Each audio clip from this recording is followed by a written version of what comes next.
This country is such a complicated dichotomy of hypocrisy. And I'm sorry, Seena, because I know you didn't watch the series, but I think about this nation built on the backs of thieves, rapists, genocidal maniacs that we celebrate, put on money, and have holidays to, right? This whole nation built on that, right?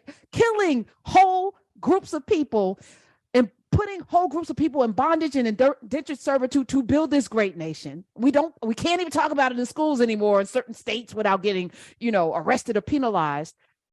And that's the American dream. The robber barons of Vanderbilts and the Rockefellers and the Kennedys, we celebrate these people, and then we demonize folk who are following the exact same blueprint that this country laid out. We have to make it make sense for the young people. And I'm somebody who abhors all debauchery on that level as it relates to drugs and all of that.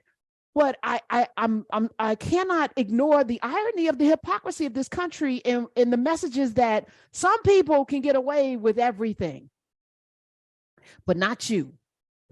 And so here's my question to the people, 866-801-8255, because I hear this all the time. Well, they do it, but you know damn well you can't get away with things that they do, right? And do you want to, though, is the question. Is the goal of freedom and equality to be able to get away with the same lying, cheating, killing things that other people get away with? Is that the goal? Is that the goal for our community? Is that what we aspire to? I want the same rights as everybody else, the right to run people over with a car and then claim what did he say? He had influenza or affluenza, the kid that had affluenza and then got off from killing people with a car, 16-year-old. You think about these things, Seena, and then you ask the question, do I want to be like you? And I must say roundly, I do not. I do not want to be like the people that get away with stuff. It's almost as if we should be teaching the identity of American culture as living with hypocrisy, as opposed to the advertising pitch that we try to blast to the world. Arguably, that would be a better way to connect us across socioeconomic racial lines than anything else would, because we all then would be able to look through a lens of, hey, what a weird and awful history we have, and what a strange but great country we have now. And it's like, how do we reconcile those two things? And so I think that to me is like what I know I'll be teaching my son when he comes home, because I don't think they're going to be teaching that at school anytime soon.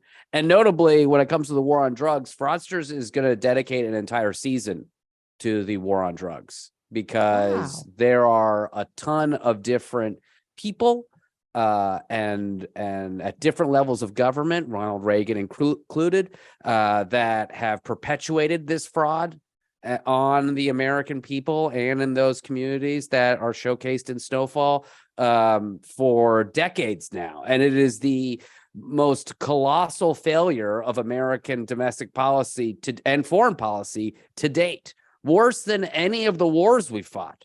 This is the single war that we have destroyed the founding fabric of our country with. And so it's all a weird lie. It's all a weird scam that we've told people is happening when it doesn't need to be happening at all, right? Why do drug users commit crimes? Is it because they're drug users? No, it's because they need money to buy drugs. Right. They're addicted. It's the addiction, which we've it's phenomenal now that we can understand it through opioid addiction. This is a public health crisis, and we need to throw all sorts of resources behind. But when it was cracking, let me raise my hand as somebody that sat in a seat, and I was thinking about this today too, how easy it is to sit on a high horse because you're not, we all have family members, of course, who might have succumbed to the addiction of crack, heroin, before that, cocaine, or what have you, alcohol. But too many people sit on their high horse. Well, just say no. Why are you selling drugs to your own people? Why are you destroying your own neighborhoods? And, you don't have to do that. It's so easy to be a quote unquote conservative as a Black person who has somehow, escaped that and look down your nose at somebody because of the conditioning. We've been conditioned to see one another in that way. Well, it's a character flaw. You failed as a human being. Not that there is a sickness because this drug, as somebody that has not been addicted to anything but food, I've been addicted to food, but that's something you have to eat every day. And I'm so happy you brought up food though, because a great equivalent to saying this about drugs is, why don't you say no to sugar? Why don't you say no to sugary foods? Go ahead, do it.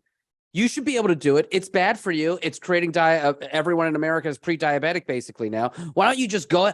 Oh, you mean it's difficult to say no to sugar when the government and every corporation is flooding every single community with sugary foods, and we have policies that protect these companies that pump sugary foods into our schools, into everywhere else? This is exactly what happened with the war on drugs.